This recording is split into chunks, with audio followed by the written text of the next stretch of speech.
So I am an aspiring League of Legends coach / analyst who is kind of looking. I'm kind of looking to make my name in the League of Legends world now, but it's probably going to take me quite a while. So any support you guys can provide me by liking, subscribing, commenting, that would all be great. And by the way, feel free to discuss some of the things I'm going to talk about in this video in the comment section below, because I would love to learn some more about what you guys think about what's going to happen in this year's Worlds. In my opinion, this year's World is going to be one of the most competitive and one of the most unpredictable. The reason why being because of the obvious situation that's going on with the lockdowns and everything. The players, once they get to the region, are going to have to lock down for 14 days, and then after that they get to move out and play. I believe the lockdown for a lot of the players has already ended. And they're already playing as a team. At least they should be. But this is going to affect a lot of the players quite a bit. LPL has a slight advantage because of this, because they don't have to quarantine in this situation. But I'm not sure. It really depends on what that advantage is going to look like, right? A lot of these players are going to be doing very well. A lot of these players are not going to be doing very well. It really depends on kind of like their mindset and how they kind of handle quarantine and stuff like that, right? So mental health is going to be a very, very big determining factor for what happens at Worlds this year. And unfortunately for a lot of teams, that's not going to end up the way they want it to. If there was ever a year for upsets based on the wildcard teams, this is the year, in my opinion. So right now, this year is the year that wildcard teams are going to go out and maybe even take a group stage spot that they shouldn't have had. But a lot of these groups are not looking very easy. So a lot of these wildcard teams, even if one of them does make it out of play-in stage, it's going to be very difficult for them to make it through group stage, except for some of these. Because there is PCS in this play-in stage. There's two teams from PCS. There is PSG Talon and I believe it was Machi. Wait, no, sorry, it's not in play-ins. Machi was first place from PCS, so they're in group stage already, Group A, I believe. And PSG Talon is the one that's in play-in stage, which is Group B, I believe. But here we go. So right now, PSG Talon is going to be playing as well tomorrow. So here we go. So I'm going to go through really quickly day one of playing stage, and we're just going to really quickly look at some of the matchups and who I predict should win these games, and where you can look for an upset and kind of the most interesting games to be watching for tomorrow. So if you guys are going to be watching the games, you definitely want to watch through this entire video just to make sure that you know which games you should watch and which games may not be as interesting. Anyway, so here we go. First game is Mad Lions INTZ. Now, I have written down here Mad Lions winning this game, simply because of the matchups that we have going on here. So Orome versus Tay, I believe Orome should be the better top laner in this situation. I've seen Tay and INTZ overall play a couple of their CBLL games before, and the way that I see them play usually, especially in the playoffs when I saw their matchup against Kaboom Esports, Tay is very good at getting an advantage in the top lane, but he tends to kind of vary a little bit in terms of what champions he plays. He played, what, like Quinn first game in the top lane, and I'm not sure how well that's going to end up against an LEC team like Mad Lions, who are very solid in their drafts. So it's going to be interesting to see. So Orome, I'm going to give the slight advantage there in the top lane. Shadow versus Sheeny. Both carry junglers, but I think Shadow has shown a little bit more than Sheeny has. Sheeny does tend to play a little bit of tank jungler when he needs to. Shadow, on the other hand, likes to play carry junglers. He can play the other one, but I'd prefer Shadow on a carry jungler. Humanoid versus Envy. I'm going to give the very slight advantage to Envy. Just because I like the way Envy plays mid lane and the champions he plays a little bit more than Humanoid. So Humanoid is still also a very good mid laner there, so we're going to have to see how this goes. Carzi versus Kaiser. Now this is where the matchup gets flipped on its head. So 100% it's Carzi Kaiser. Macau Redbird are probably not going to be able to match up against Carzi Kaiser the way they did in the CBLL situation. This is where the real kind of the issues for INTZ are going to show in this World stage, unless they have managed to fix them in the time in between their playoffs and Worlds. Macau has been shown to make some very bad decisions in the past. For example, Game 1 versus Kaboom, he teleported straight into 4 people as Ezreal, so if you guys haven't seen that yet, please go and watch that game. You'll know exactly what I'm talking about. Redbird has been shown to be a pretty good support, but at the same time, I don't know how well he's going to match up against Kaiser, just because Kaiser can be that good. And so as a result, I'm going to have to give this game to Mad Lions. So let's move on now. Let's go to game number 2. PSG Talon versus Rainbow 7. Now, unfortunately, I don't know too much about Rainbow 7. I did watch a couple of their games, but it didn't really give me an idea as to how good they're actually going to perform at Worlds. PSG Talon, on the other hand, they're looking pretty dangerous. They have their weaknesses and kind of like the little holes in their gameplay, but in my opinion, PSG Talon should be able to take this game against Rainbow 7. Hanabi should be better than Ace in the top lane. The only matchup that they're kind of losing, or that they might lose, is maybe if they put Jose Deodo on a really good carry jungler, and he can beat River. That's the only situation I can see where Rainbow 7 might be able to play around an advantage there. So if Jose Deodo can manage to out-jungle River, that would work, because I've seen Jose Deodo do very well before. Jose Deodo, by the way, is the Rainbow 7 jungler. So just quick matchup, or lineups again. So PSG Talon is Hanabi, River, Tank, Unified, and Kaiwing. Rainbow 7 is Ace, Jose Deodo, Alone, Leza, and Shadow. So everybody, Tank is an amazing mid laner. I don't think I need to say too much about Tank. Alone is going to have a very hard time against him. Unified and Kaiwing versus Leza and Shadow. Kaiwing and Unified should be able to win this bot lane. I don't know too much about Leza and Shadow, but from what I saw, their CS per minute and the way that they farm and do a lot of things, it wasn't that great. So I'm going to give it to PSG Talon, just because of the level at which they play the game at. And I do believe that PC is going to be a bit of a breakout region this year, so they're going to show that they can actually compete at a pretty high level this year. Namely Machi. Machi's probably going to do fairly well, especially since they're in Group A, and that's a group that can go very well or very poorly. It really depends. So here we go. Third match is Legacy Esports versus INTZ. So in this matchup we have, once again, so lineups first. So we have Legacy Esports has Tipoon, Babip, Tally, Race, and Isles. So those are the 5 people on Legacy. And then on INTZ we have Tay, Sheeny, Envy, Macau, and Redbird. So I want INTZ to win here, but I think Legacy Esports may have the advantage here. So Tipoon versus Tay... I'm not sold on Tipoon fully as being an amazing top laner, but he can definitely hold his own against Tay. So he should be able to win that matchup against Tay. Babip and Sheeny. Babip is just an amazing jungler. There's not much to say about that. Babip is really good.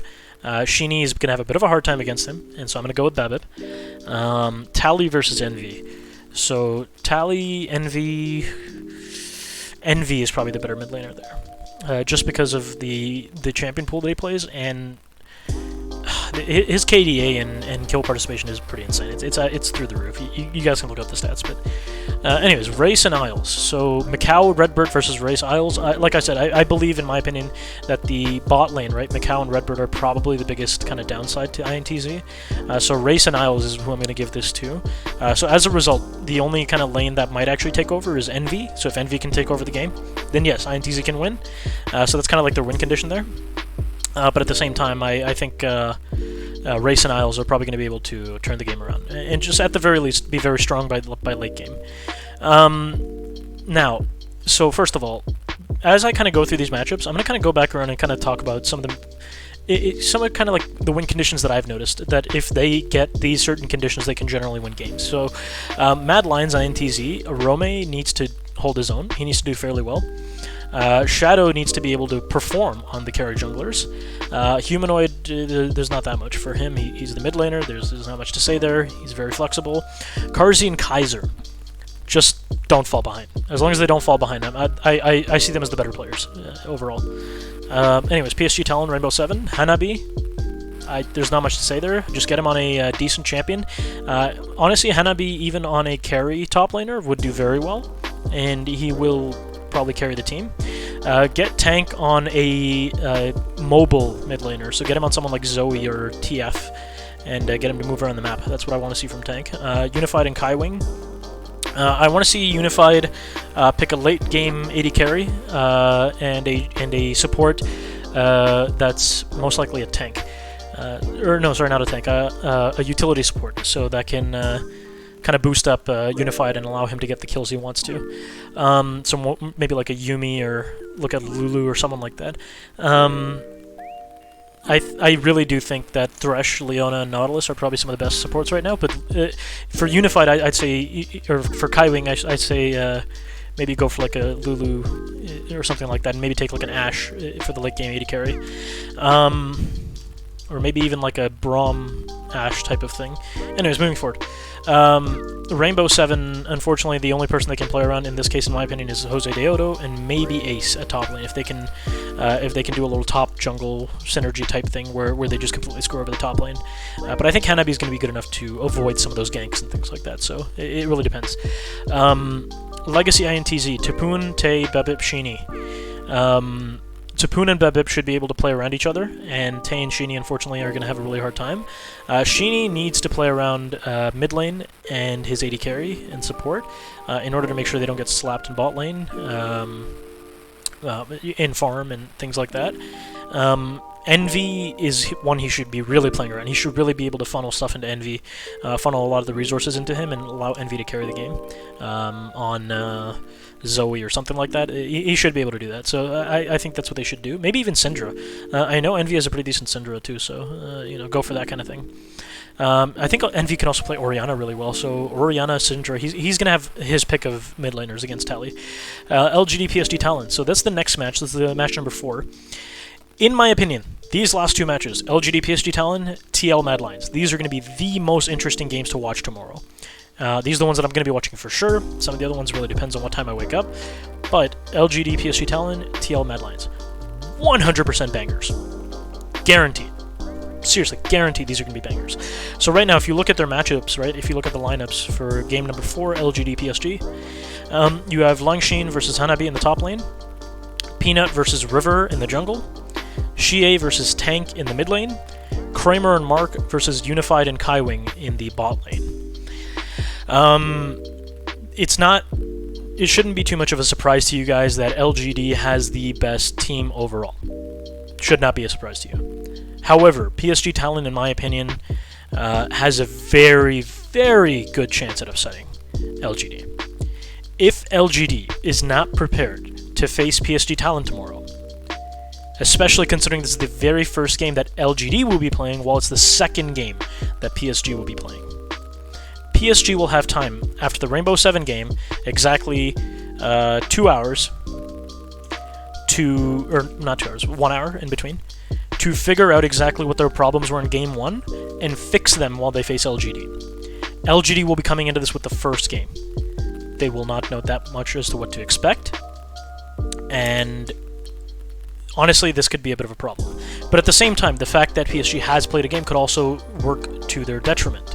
And what I mean by that is because they already played a game, they could come out of that next game tilted, right? So if they lose to Rainbow 7, which they shouldn't, then they might come out of that game tilted, and that could completely put the matchup in LGD's favor. But at the same time, if PSG Talon can win the game against Rainbow 7 and then improve on any and all mistakes that their coach can find, then yes, they have a chance against LGD, in my opinion. So Langshin versus Hanabi. Langshin has the advantage. Peanut has the advantage. Xie has the advantage. Kramer Mark should be better than Unified and Kaiwing. However, Tank and Xie is going to be a very close matchup. Hanabi, Langshin.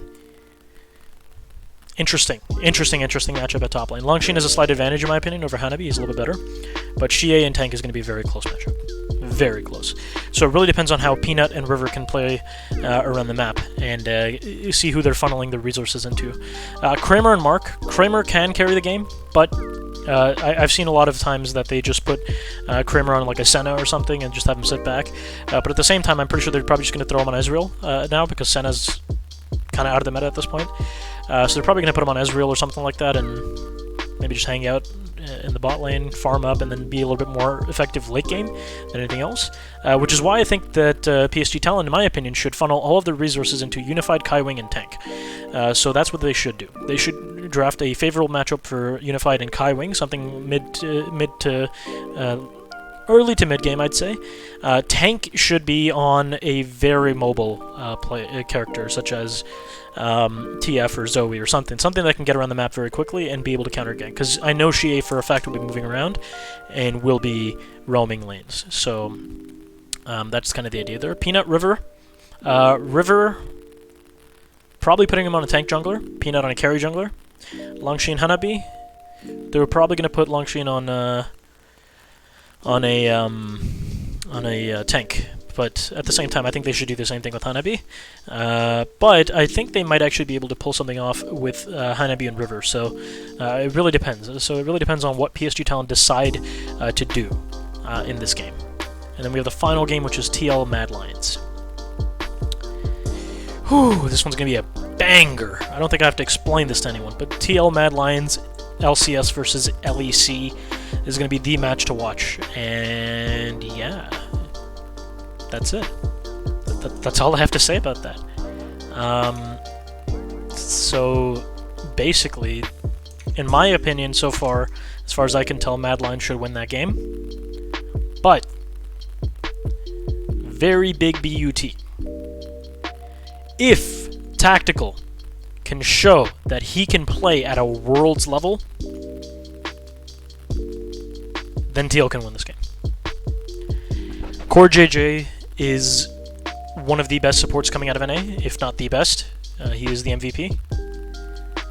And so going into Worlds, he is the best support coming out of NA, and he will show it. He has shown it at Worlds before. CoreJJ is very good. And if Tactical can keep up with Carzi in the bot lane, that's it. It's a game, set, and match for bot lane. While Kaiser can be a very good support, I think he's going to have a really rough time against CoreJJ.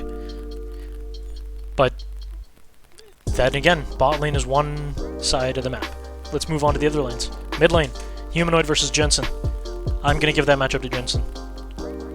Now, I may be a little bit biased here because I am an NA fan, but at the same time, Jensen has shown to be extremely dominant in this year's NALCS. And he is one of the major kind of carry players for Team Liquid. If they can funnel resources into Jensen, Jensen can carry the game. Almost guaranteed. So, in these situations, I think they should be drafting against Jensen. I'm talking about Mad Lions. Mad Lions should be drafting against Jensen, as well as Broxa, to not give them the mid-jungle synergy. Now, at the same time, they have to very much focus on top jungle synergy, because I believe Shadow and Arome working together is going to be the way that they win this game. Impact has been fairly weak as a top laner, in my opinion, in the NALCS. Now, when I say he's been weak, I don't mean he's been bad. I just mean that he's been the weak side in almost every single game. And Mad Lions need to use that to their advantage. If they don't do that, then they might actually end up losing this game. If Impact can hold his own in the top lane, I think that might be it. But that also depends highly on Tactical and how well Tactical can play. I do think, in my opinion, Arome is the better top laner. I do think that Broxa is better than Shadow as far as this matchup is concerned. And I do think that Jensen will be able to beat Humanoid in a 1v1 matchup in the mid lane. So, right now, isolated 1v1 matchup, Jensen wins. Isolated jungle matchup, Broxa wins. And the isolated top lane matchup, Arome wins. Now, if bot were to just be left to their own devices, it's a big question mark, just because we don't know how well Tactical will be able to do both in quarantine, or after quarantine, and at Worlds, specifically. He has been very, very good in the NALCS, though, so that's a very important thing to keep in mind, especially alongside CoreJJ. So if he can perform nearly as well as he was in the regular season in the NALCS, then yeah, he can do quite a bit. So anyways, that's my predictions there. I think Mad Lions are going to take that game with a chance of an upset from Team Liquid, and it's actually very even. And I think LGD should take the game with a very big upset chance. Very big, by the way. Very big upset chance from PSG Talent. I know people are sleeping on PSG Talent, but if anyone's going to take out LGD, it's going to be PSG Talent, in my opinion. So anyways, that's it for today's video, guys. I will be doing a video on Day 2's games as well, so please leave a like and subscribe if you enjoyed any of this content, and at the same time, it does really help me grow if you do like and subscribe. Leave a comment if you have anything to say about some of the opinions and comments that I made in this video. I am still learning about League. I don't know everything about it. Not all of my opinions may be correct. I might come back and sit here tomorrow night saying, hey, I was wrong, like these games are done at 8 a.m. so I'll have another video up by tomorrow at noon saying, hey, I was wrong, or hey, I was right, so yeah, I'm gonna have a video going up tomorrow as well about to see what's going to happen with these matchups, alright? So anyways, with that being said, guys, I will see you all later. That's it. I'll see you guys tomorrow. Bye-bye.